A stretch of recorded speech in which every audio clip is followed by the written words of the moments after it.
Greetings, folks, and welcome at long last to North America. In today's little talk, I'll be giving you a bit of an introduction to the various dialect regions of North America, or to be specific, the English-speaking dialect regions of North America. And then we'll take a look at the dialect of General American. And from there, I'd like to take a look at a dialect that seems to have developed out of General American through something called the Northern Cities Shift. For starters, though, it's probably worthwhile taking a look at a few maps to get a picture of how people talk in various places around English-speaking North America. So we'll do that. To start, here's the first of 3 dialect region maps I'll be showing you. As you look at this, and I would encourage you to even pause the video and take a good long look at it if you want to, there are a few things that you might notice. One is that, at least on this map, and that's one thing I like about it, is that the dialect regions don't have hard lines between them. They don't all bump up right against each other, and this is realistic. Dialect regions' speech patterns don't tend to be isolated on maps that you can draw hard absolute boundaries on, as you could with, say, a political map. They tend to exist rather on gradients. And the general, not quite abutting nature of the dialect regions on this map are a nice recognition of those gradients. Another detail that you might notice here is that there's more variety in the East than there is in the West. That is, as you move further west, the language becomes more homogeneous. This is certainly the case, and there are historical reasons for it, which I will get into before we're done today. A third detail you might notice about this one, specifically as this is a course at a Canadian university, is that the Canada dialect region tends to follow the political Canada-US border pretty well.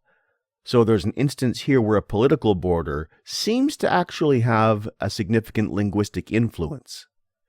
You'll notice as well, because this is a maritime university, that the Canada dialect region and the maritime dialect region, which you can just see in the upper right corner but doesn't quite merit a label and all you can see on it is New Brunswick, are not quite the same. That is, the maritime dialect region is its own thing.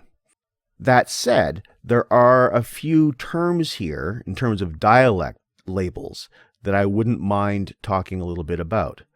One, the North. The North is a dialect region, and there are several dialects in it. And 2 is the Midland dialect region, which you can see is fairly narrow, stretching from the mid-Atlantic seaboard into Nebraska and Kansas. And 3, the South. The South is actually a fairly broad dialect region with a lot of really interesting variety in it. Now, obviously, we're not going to be talking about all of these dialect regions or all of these dialects simply because we don't have time. I've selected a few that I think might be of interest. And of course, for your essays, if you want to write on a specific dialect that we don't cover, you're more than welcome to do that. You will notice as well, in terms of labels, that the Southern dialect region also roughly follows a political boundary as well. It roughly follows the boundary between the Union and the Confederacy. This is also something that I would like to discuss in this unit. Now, if we take a look at this second map, we'll notice a few things that are different. One, it doesn't include Canada, but that's okay. We won't be returning to Canada until next class or possibly the class after. Regarding its boundary within the continental United States, there are also a few differences you might notice. The first one, obviously, is that there is more variety in the West. So this is in many ways a better map of the dialects of the Western U.S. because, of course, there are real differences there.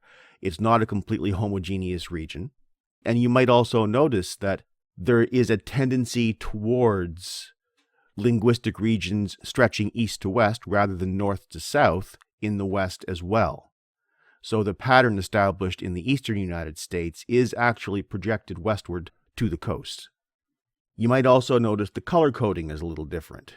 Here, we don't have a Midlands region. We have an upper north and a lower north, and then we have an upper south and a lower south. What is called the Midlands region corresponds roughly with the lower north and parts of the upper south. And within those regions, you'll notice as well, there are a number of dialect boundaries, some of which we'll be talking about today and some of which we'll be talking about in our next lecture. Now, as long as we're on the topic of those east-west lines, those roughly east-west dialect boundaries, I said there are historical reasons for that, and probably you've got a pretty good intuitive grasp of those already. The settlement patterns of North America tended to be east toward west. But also, as they moved west, they tended to broaden out and thus lose distinction.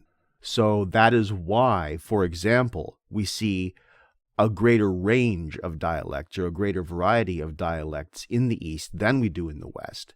As people moved from the east to the west, while they tended to stick sort of to the same latitudes, they didn't do so strictly, and they mixed in with other people, with other dialects, so there tended to be a homogenizing effect as people moved west in the continental U.S. But, of course, English speakers have been in the West for a while now, and there are some interesting dialect developments going on there that are not reflected further east in the U.S.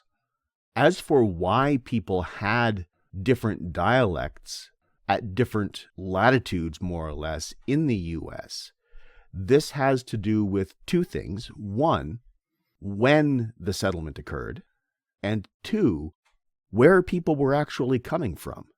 The most important, actually, seems to be where people actually came from. Broadly speaking, settlement patterns are something like this. In the upper north, people tended to come from southern England, and tended to do so at a time when the English of southern England was becoming non-rhotic. This explains the non-rhoticity of much of the New England dialect region. For example, Bar Harbor in Maine would be pronounced in New England dialect Bar Harbor. This is a reflection of the Southern English ancestry of New England English. As for the lower north, there people tended to come from northern England, Scotland, and Ulster. These dialects are rhotic, and the English of the lower north, along with the upper north as you move west, is also rhotic. As for the upper south, a lot of these folks tended to actually come from the lower north, but there were also a lot of people from Germany settling in this area as well. The Appalachian dialects are part of the upper south dialect region. In the lower south, once again we have a large number of settlers coming from southern England, and again a dialect region where non-rhoticity is very common. But we also have, via the slave trade, a lot of people coming in from the Caribbean, from Africa, and from Haiti into French-speaking or Cajun Louisiana. And as I said, all of these tend to reach west over the period of westward settlement, with many of the local irregularities, such as the non-rhoticity of New England English and of Deep South English, disappearing with westward movement through a process of basically merging, in which the resulting dialects of the West tend to be koines, mergers, adaptations from the multiple dialects spoken by the people moving west. It's this next dialect map, though, that I find the most interesting, and I will put a link to this one on our class Moodle page because there's a lot that you can actually learn from looking at it. For one thing, it's not exclusively an English language map. It's based rather on the language or dialect that the majority of people in any given area speak. So it includes, for example, obviously French in much of Quebec, and First Nations languages in significant parts of both Canada and the U.S. You might note as well that in the Canadian part of the map, most of English-speaking Canada is in one dialect zone. The Maritimes and much of Newfoundland and Labrador are in another. whereas the Avalon Peninsula, or at least most of the Avalon Peninsula in Newfoundland, has its own dialect region, Irish Newfoundland. Whereas, for example, much of the north of New Brunswick, as you might expect, is in the French-speaking area. Another detail you might notice, and this is even more pronounced than in the first map that I showed you, the dialect region between Canada and the various American dialects is precisely marked off by the US-Canada border. So once again, we do see the influence that political borders can have on dialect borders. I'll be saying a little more about that when we get into the northern cities shift a little later on in this talk. As for the actual borders as drawn on this map, it's probably worth pausing for a moment on methodology. Each of these borders represents something called an isogloss. An isogloss marks the line exactly at which exactly half the population surveyed speaks one or another variant of a minimal pair. And the further away you move from the isogloss, the higher the proportion of one or the other variant becomes. So these, again, are not hard borders. These are the 50-50 lines. For example, if you take a look in California, just inland, there's a separate pronunciation region indicated in the San Joaquin Valley. The isogloss here indicates whether or not the majority of speakers takes part in what's called the pin-pen merger. This is a merger in which the vowel in pin and the vowel in pen come to sound the same, one way or another. Now, in the case of the San Joaquin Valley, pin comes to sound like pen. So people in the San Joaquin Valley will tend to pronounce the thing you stick in your clothes the same way as the thing with which you write. People outside the San Joaquin Valley will not tend to do so, and will tend to do so less and less the further you move away from that isogloss. Now, if you turn to the American South, particularly the lowland South, take a look at the coast, we see the Charleston area on the one hand and the Savannah area on the other.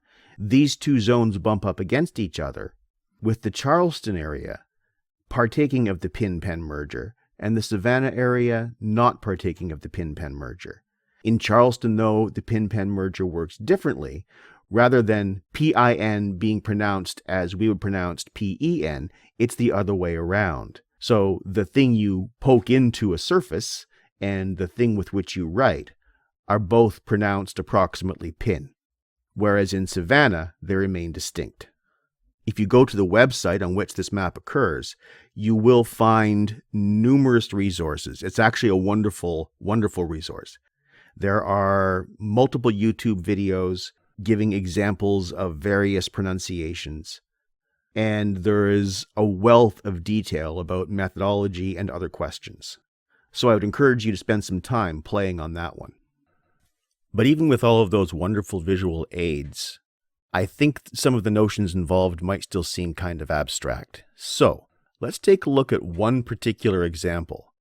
And this is one of my favorites. How do you pronounce the word that we spell A-U-N-T? Now here's a map laying out variations that occur across the continental United States. And they are, I think, very interesting. The most common pronunciation, according to the nice little colored dots that we're looking at, is ant. That is, the bug and the sister of one's parent are pronounced the same way, and that way is ant. The second most common way of pronouncing that word is aunt, indicated by the red dots. And while these are scattered in various pockets across the U.S., the densest concentration is along the U.S. seaboard, particularly in the New England area. But these aren't the only options. There are, of course, a few other interesting variations, one of which, the orange one, of which there aren't very many, is ain't. That is, your parent's sister is called your aunt, not your aunt or your aunt. And in the light blue, which again is scattered fairly liberally across the continental U.S., there's variation within the AUNT category. That is, it's aunt in the abstract for the category, my aunt is coming to visit, but aunt for somebody's name. So my mother's sister is my Aunt Jo. And this is a fun one, I find. And I bring this one up because it's one to which many people seem to be very attached. It's one of those pronunciations that people, for some reason, put a lot of stock in. So, because this is a Canadian university, how about we turn our attention to Canada? Here is a lovely little chart put together at Queen's University about 10 years ago, surveying people by province as to whether or not the words aunt and aunt, or aunt and aunt if you prefer, rhyme. So a simple yes-no question, and this is broken down by province, by generation, and by gender. And the numbers, I think, are very, very interesting. I'll point out a few details and then leave you to examine the rest yourselves. These are worth considering, and if you want, we can talk about them in tutorial on Friday. First, most generally, it's worth noting that there are differences among genders and among generations. This indicates not only that differences exist, but that the differences are not static. So, just to get a general sense of how this works and what patterns we might pull out of the chart, why don't we start by taking a look at New Brunswick?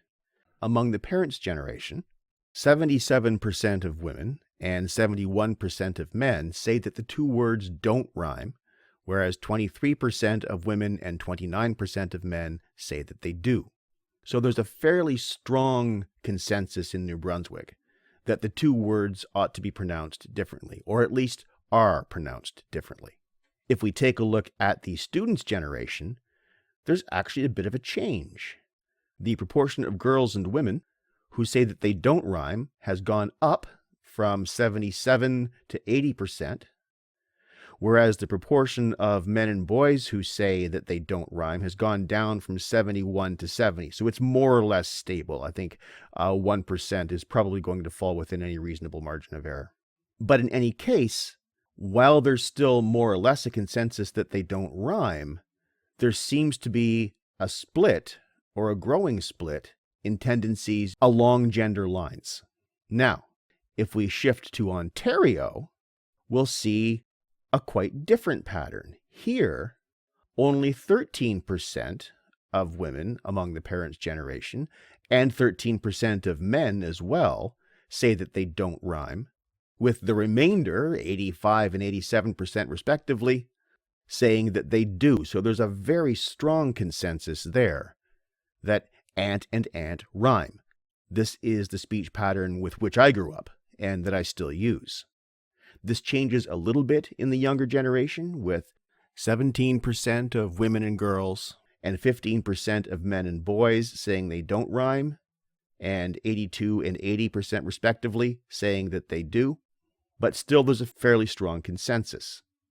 That is, the majority of people in Ontario have pronunciation in line with the majority of people across North America, if we recall the map we just looked at on the last slide. I bring this up because it's one that people tend to take quite seriously. The difference is, I have noticed in my experience since moving to New Brunswick, not merely descriptive, but prescriptive. That is, where I very quickly allowed my pronunciation to naturally accommodate from Ontario norms or Toronto norms to Fredericton norms without really thinking much about it, and rarely had anyone correct me one way or another.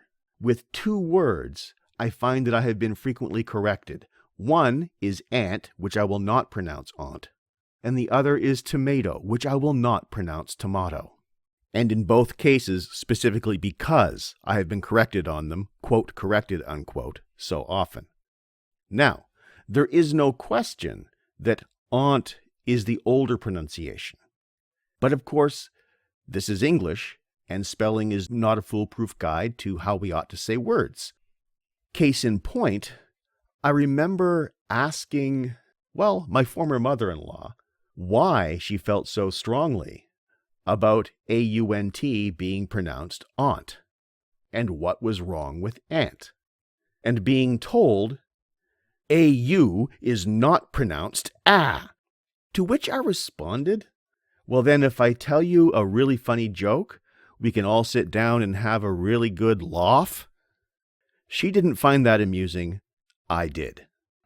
In any case, I think this is a really good example of how personally people take the little details of their language, especially when they're flagged as being wrong, because then they become self-consciously objects or markers of identity. On the one hand, tools to use to try to get other people to conform to one's preconceptions of what is, quote, proper, unquote, even though the majority of North Americans pronounce the fucking word ant.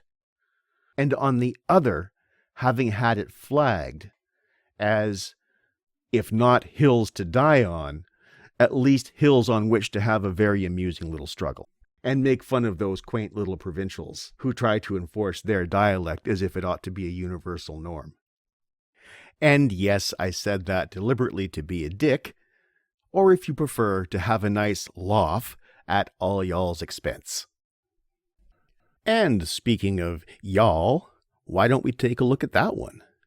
How do we indicate the second person plural anyway, since later Middle English speakers and early modern English speakers in their infinite wisdom pretty much eliminated thou, that is, the actual second person singular pronoun, from our everyday vocabulary?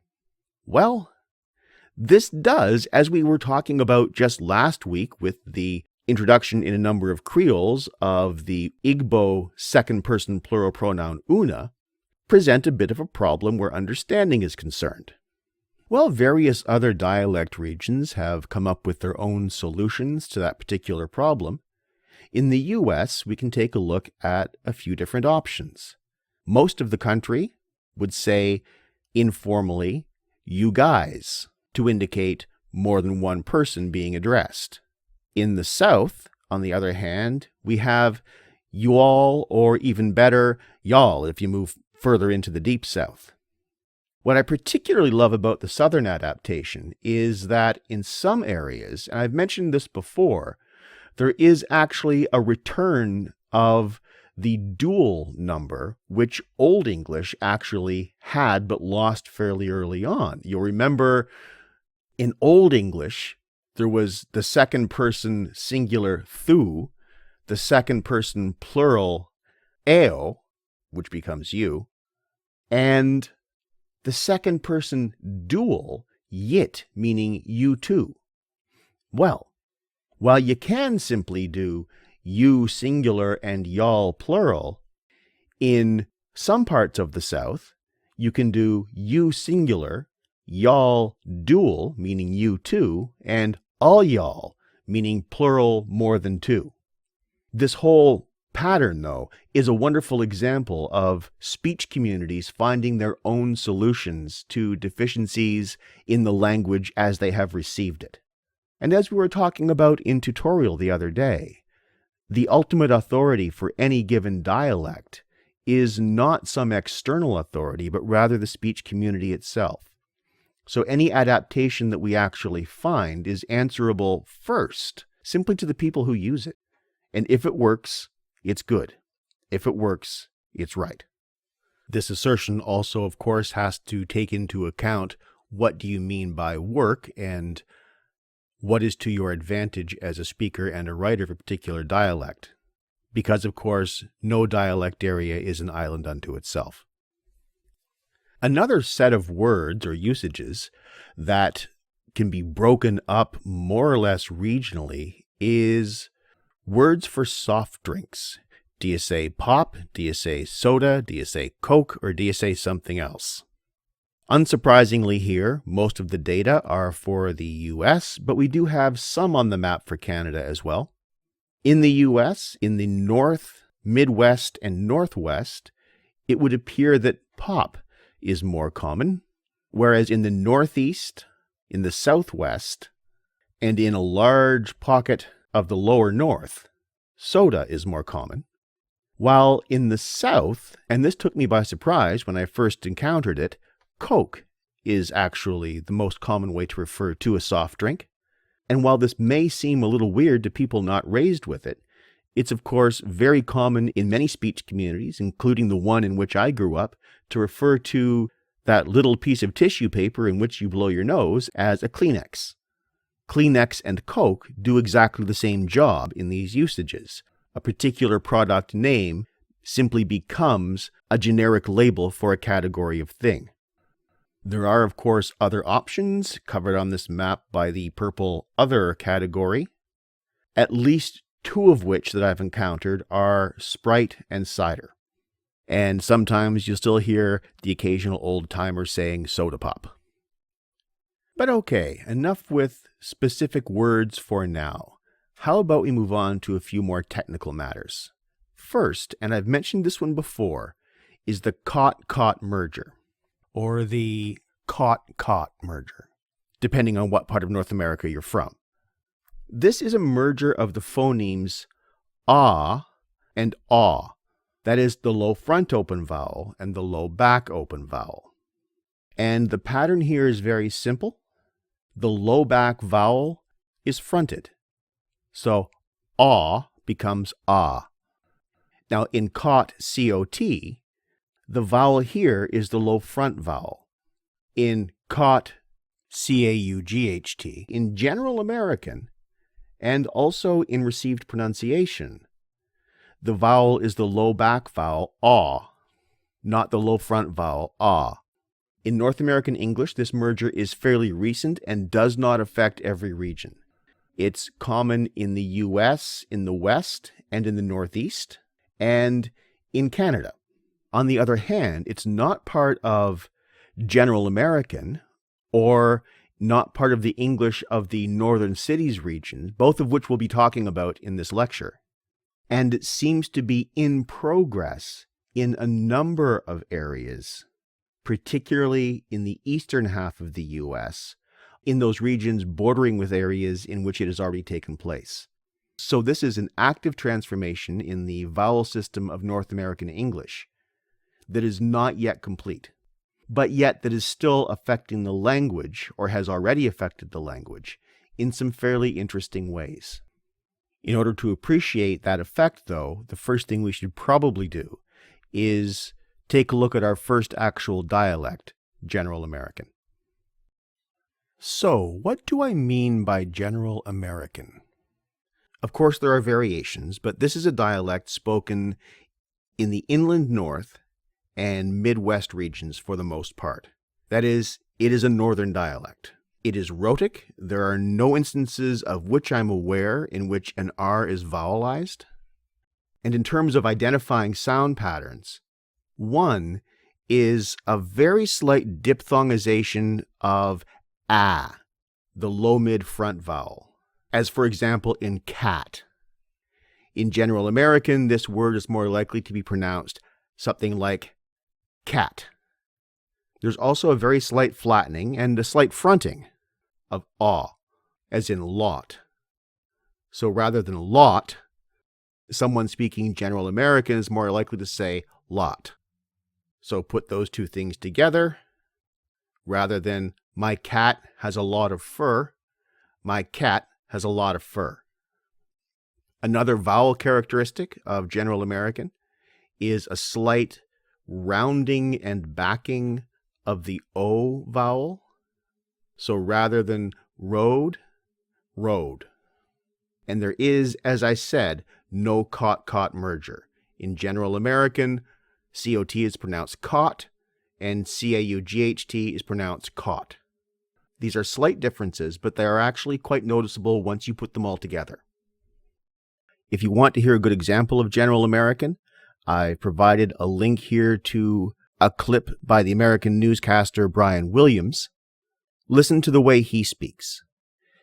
Williams has cultivated a General American accent, as many mainstream or mass market media outlet broadcasters do, because it's a very easy dialect to understand. I remember when I was first looking at going abroad to teach ESL, General American and Canadian were two of the preferred accents, at least in the Korean job market, which of course is where I went. But to return to General American, one thing it's notable for is its lack of extremes.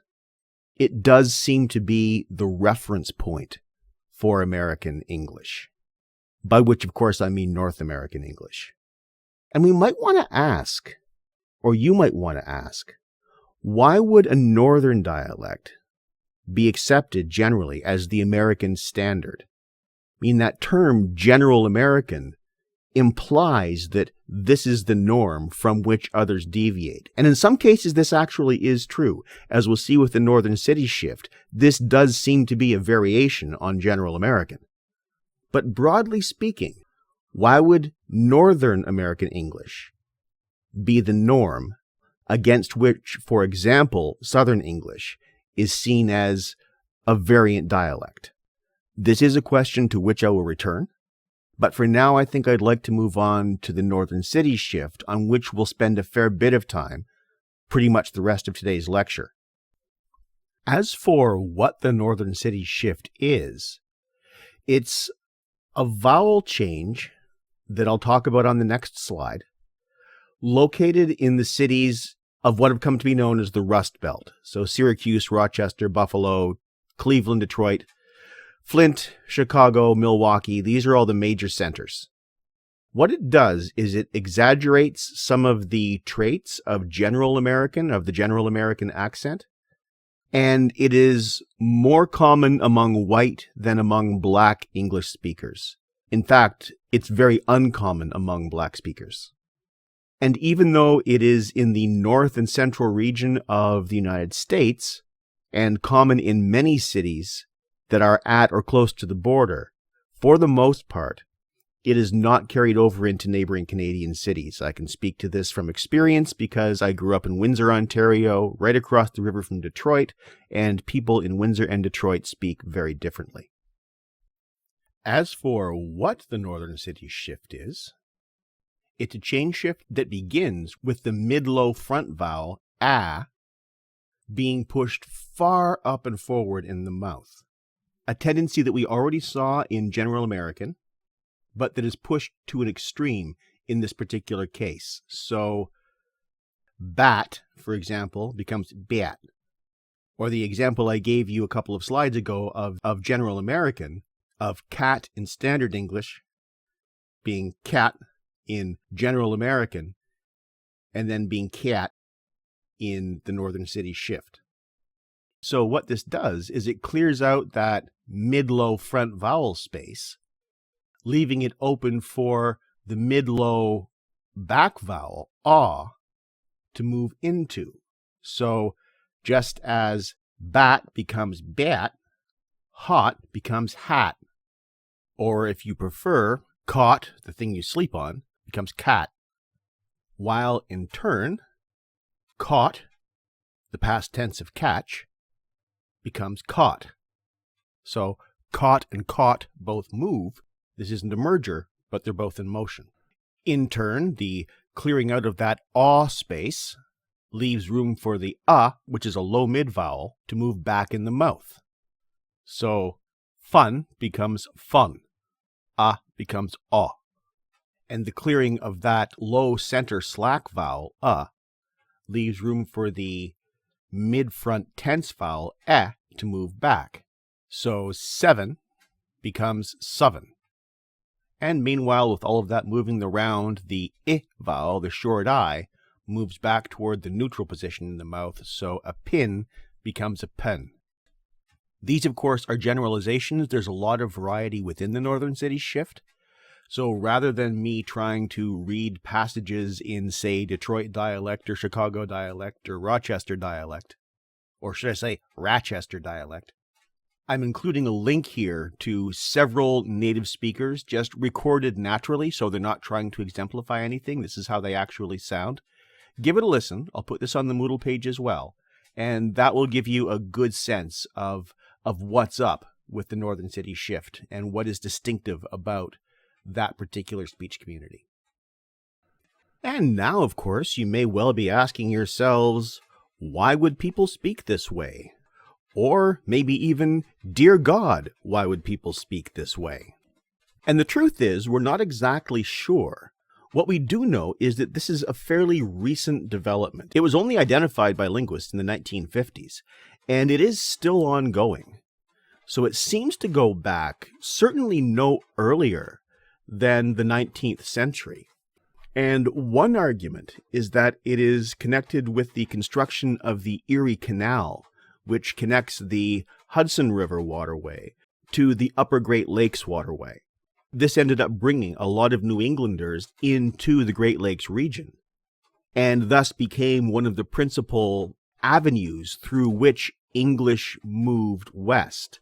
The northerly route was along the Erie Canal. Midland speakers tended to move by a more southerly route. So what this means is that by the mid-19th century, with the completion of the canal, the inland northern and southern speech patterns were pretty firmly divided.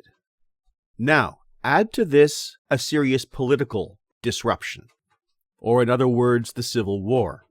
Here, already northern and southern speakers sounded different from each other, largely, of course, because they had different settlement patterns, as we discussed a few slides ago.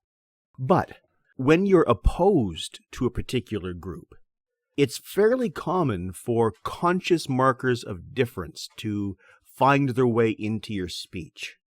So, for example, while a southern speaker might have a pet who's not a dog, but a dog, much more open and rounded and a diphthong, a northern speaker might move in the opposite direction. Rather than having a dog, which sounds a little bit like dog, might have a dag. Personally, I'd rather have a dog. That's just me. In any case, it's possible and even fairly likely that a conscious exaggeration of difference against the South, which was already present in the difference between General American and Southern American English, became deliberately exaggerated around the time of the Civil War. This, of course, wouldn't just be a marker of occupying different sides of a border or a boundary, or even a military or martial opposition. This is a cultural marker. The southern states were the slave states, the northern states were not. There was a moral high ground to be taken by differentiating one's speech from the speech of Southern Americans, or of Southern white Americans. Similarly, the North was more industrialized, the South still much more agrarian by the time we hit the mid-19th century. That is, there's also a sense, even if we take slavery out of the mix, and we shouldn't, that the South is already, by the mid-19th century, a culturally backward kind of place. And you don't want to seem culturally backward, especially if you're fighting against people who are themselves culturally backward, and fighting to maintain that cultural backwardness. Now, just to give you a visual on the whole Erie Canal thing, here's a map of the original route of the canal. It was rebuilt a few times, but still followed more or less the same route. It begins in Troy, on the Hudson River, and then through a series of natural waterways and artificial waterways and locks, makes its way to Buffalo. That is above Niagara Falls. On the way, it passes by Syracuse, Rochester, and of course, Buffalo. And Buffalo now becomes the entry point for shipping and transport on the upper Great Lakes, opening up the ways to, for example, Detroit and Chicago and Milwaukee. So this is a natural route for dialect to follow with the movement of both people and economic goods. Or if you want, we can pull back the visual and take a look at a map of migration routes that Americans took as they moved westward. The upper route is the Erie Canal route. So up the Hudson River, along the Erie Canal, then along the Great Lakes, and thus further west. This area, when you reach the middle and western portions of the bits that you see in those long curvy arrows, those are the areas that are typified by the northern cities shift, whereas the route out of Pennsylvania to the south tends to mark sort of a border. These communities are not affected by the northern city shift. It's interesting to think how a single piece of infrastructure can actually affect the pronunciation, the language patterns of what really is a population roughly the size of Canada. There are 30 plus million speakers of this dialect. Or, to give you another visual, this time on the Civil War theme, here's a map showing Union and Confederate states relative to the Mason-Dixon line. That is the line that marked the division between the Union and the Confederacy. You can see in places that border comes up very close to areas where the northern cities shift is the norm, and thus you can probably just get a nice visual on the motivation that northern speakers would have to distance themselves from those culturally backward slave-owning yahoos who were trying to tear your country apart, mostly over the issue of owning people. But before we go getting all high and mighty, there's another facet of the northern cities shift that we should probably take into account, and that is the Great Migration. You'll recall that I said a few minutes ago that the northern cities shift is most common among white speakers, and in fact very uncommon among black speakers.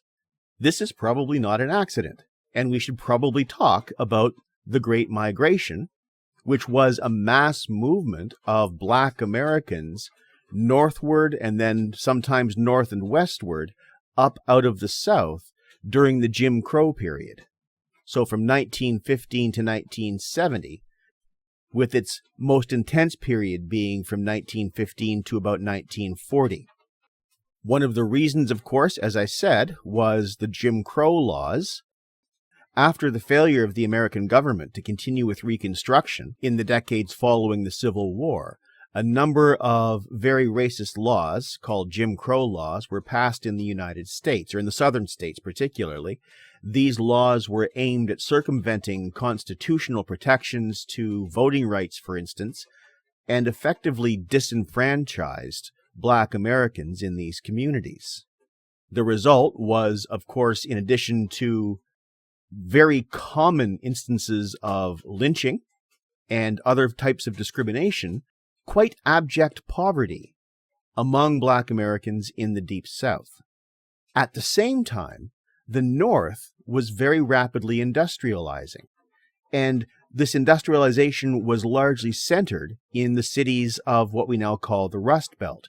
The automotive industry, for example, was centered in Detroit. That was the heart of North America's automotive industry. There were steel plants, for example, in Gary, Indiana, which is just south of Chicago. In short, there were lots and lots of factory jobs, many of these very decent paying factory jobs in the North, and really very little other than poverty and discrimination for black Americans in the South. So this movement brought a lot of black Americans into areas and into communities that formerly did not have a lot of black people in them. And, well, you don't really have to use your imagination very much to get a sense of how white people react when they see people coming from outside, or what they see as outside, trying to take their jobs, or what they see as their jobs. This is the same discourse we see happening right now, largely among the same communities, although not exclusively, regarding immigration.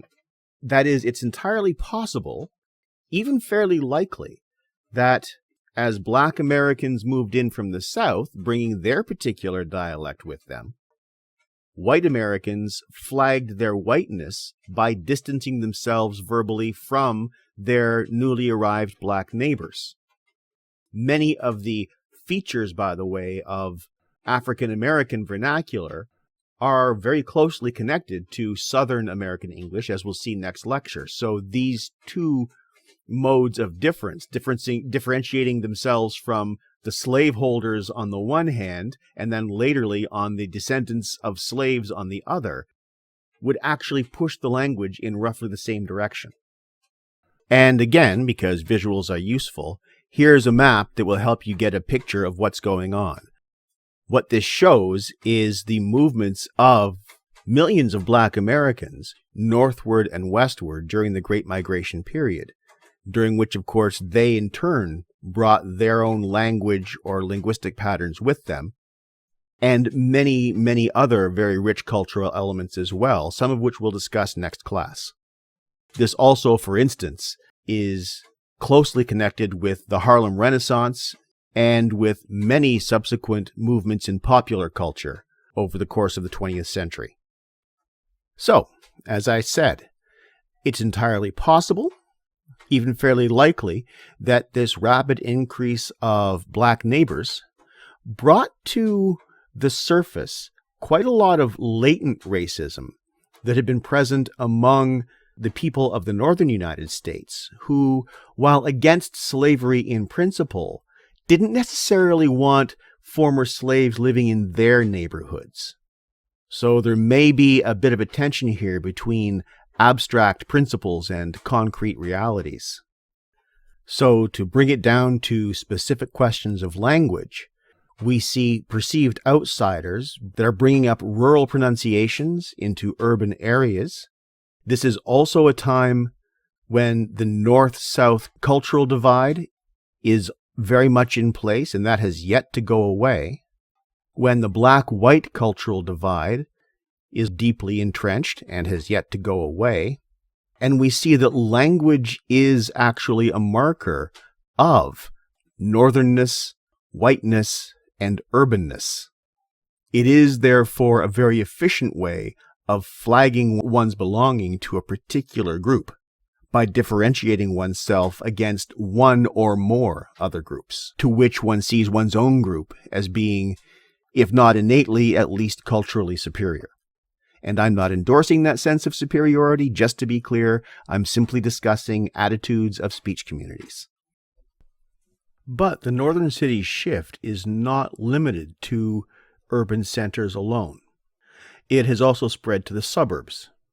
So we need to ask then, how did it get there? And when we ask that question, once again, the matter of race does seem to come up. One of the principal white responses to the influx of Black Americans coming up from the South into northern industrial cities is called white flight. That is, rather than live among their black fellow citizens, many white Americans moved out of the cities into the suburbs, taking, of course, their speech patterns with them. And many of the suburbs, in turn, had policies, either official or unofficial, of not selling houses to black people. So as the suburbs surrounding these cities grew, naturally, the range of that particular speech community, the range of that particular dialect, would also grow. Add to this the fact that not all the white people moved out of town, many stayed, and that the northern city shift is essentially an urban development, and you have the cultural prestige of urbanness versus suburbanness thrown into the mix as well. So kids in the suburbs whose parents would have been affected by the northern city shift are, of course, going to be influenced by their parents' speech patterns as well, but kids, particularly teenagers, are more strongly influenced by the speech patterns of their peers than they are by the speech patterns of their parents. And there is, in popular culture, a tendency to glorify the urban over the suburban, particularly if the suburban people are close enough that they can actually make it into town, go into the city when they want to, and be in contact with the speech communities of the urban centers. So what you end up with are two different channels through which younger generations are likely to pick up that particular speech pattern, their parents and their peers, in which case it's going to be something that they grow up with, but also something that they deliberately cultivate to make themselves seem urban. And, well, I also grew up in the suburbs. I seem to have grown up all over the place. But yeah, there's not a lot of cultural cachet in the suburbs. And the conscious effort to seem more urban than you are is a very real thing. In any case, I think this about brings us around to the end of the northern city shift. so I think I'm going to wrap this up for now. For next time, I think I'd like to talk a bit about the Southern American dialect, or dialect region rather, and about African American vernacular English. For our first lecture of next week, rather than moving right on to the Southern Hemisphere, which I think is what I'd had originally planned, I'd like to spend a lecture speaking specifically about Canadian English. So that's our plan for the next couple of days. Thank you very much for listening. Bye for now.